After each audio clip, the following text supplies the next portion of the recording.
드라마 골목길의 마지막 이웃 산막도시의 그림자, 관계의 위기칠에서 구해. 1. 주요 등장인물 및 관계의 변화. 인물 핵심 사건에서의 역할관계의 변화. 김만복 70 대동진의 경제적 어려움을 보며 자신의 과거 실패를 투영하고 책임감을 느낀다. 아들 성규의 현실적인 압박에 맞서 동진을 지키려 한다. 동진에게 부성애에 가까운 책임감을 느끼지만 고독사 충격으로 다시 관계를 단절하려 한다. 이동진 20대 후반 거액의 배상 문제로 자포자기 상태에 빠진다. 만복의 도움을 거부하며 자신만의 고독으로 숨어든다. 만복의 도움을 받지 않으려는 강한 자존심과 현실적인 절망감 사이에서 갈등한다. 장미경 50 대동진의 배상 사건을 빠르게 퍼뜨리며 골목길의 긴장감을 높인다. 재개발 찬성파의 대변인 역할을 한다. 김성규 40대 만복의 아들이자 주요 갈등 유발자. 아버지의 재산 처분과 재개발에 대한 압박을 본격적으로 시작하며 동진을 경계한다. 제7회 지하방의 절망. 1배달 사고와 거액의 빚.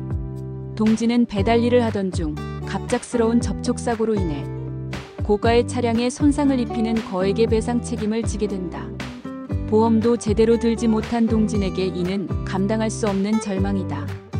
그는 돈을 구하려 사채까지 알아보지만 결국 빚더미에 앉게 되면서 삶을 포기하려 한다. 동진은 편의점 아르바이트와 배달일 모두를 잠정적으로 중단하고 반지하방에 틀어박혀 세상과의 연결을 끊는다. 동진의 방 창문은 커튼으로 완전히 가려지고 불빛조차 새어나오지 않는다. 이 만복의 책임감. 만복은 며칠째 동진의 반지하방에 아무런 기척이 없는 것을 보고 불안해한다. 이웃 장미경이 동진의 배달 사고와 거액의 빚 소문을 만복에게 전한다. 장미경 아이고 만복 씨, 그 반지하 청년 사고 쳐서 큰일 났대요. 돈도 없는데. 결국 이 골목도 다 이렇게 되나 봐요. 만복은 동진의 절망을 보고 자신의 IMF 시절 실패와 아들에게 짐이 되기 싫어 도피했던 과거를 떠올린다. 만복은 옥탑방에서 정성껏 키운 텃밭의 채소를 몽땅 뽑아 반지하 문 앞에 놓고 문을 두드리지만 동진은 묵묵부답이다. 만복은 동진에게 혼자 짊어지려고 하지 마라. 살아야지 라고 소리친다. 3만복의 은밀한 도움. 만복은 동진을 돕기로 결심한다. 그는 젊은 시절 요식업계에서 알고 지낸 지인에게 연락하여 동진에게 일자리를 알아봐 달라고 부탁한다. 만복은 비록 큰 돈은 없지만 동진의 빚을 갚아주기 위해 아내의 비상금으로 남겨둔 얼마 안 되는 돈을 꺼내 익명으로 동진의 통장에 입금한다. 만복은 이것이 동진이 다시 살 수 있는 최소한의 기회가 되기를 바란다.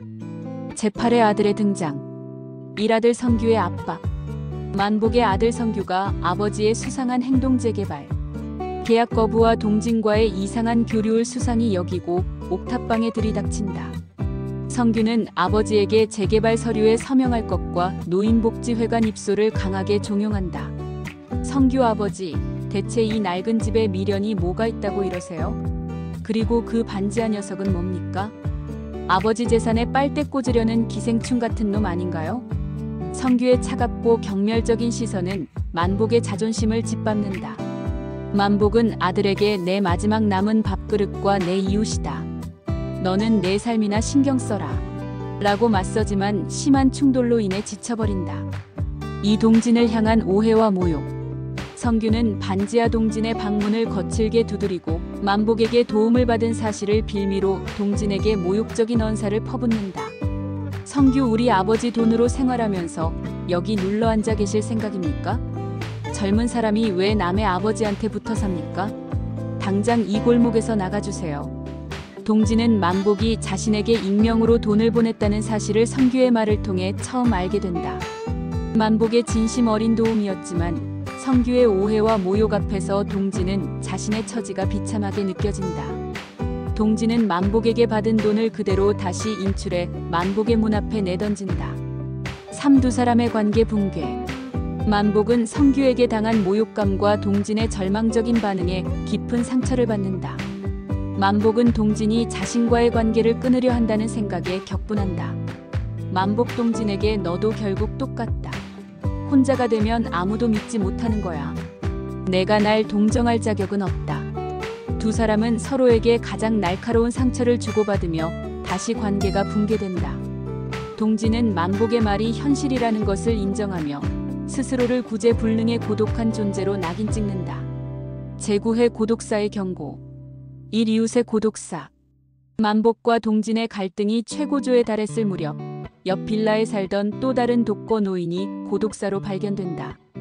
늦게 발견된 시신 때문에 유품 정리업체와 경찰이 동네에 들이닥치고 특유의 냄새와 소문이 골목 전체를 휘감는다.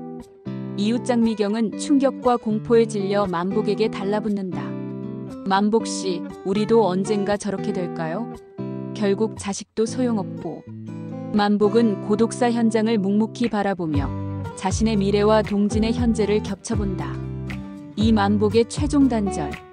만복은 고독사의 공포 앞에서 누군가에게 의지하는 것은 결국 짐이 되는 것이라는 결론에 도달한다. 그는 동진에게 다가가 다시 한번 차갑게 선을 긋는다. 만복, 너는 절다. 나처럼 되지 마라. 내가 너에게 준 것은 아무것도 없던 걸로 해라. 다시는 엮이지 말자.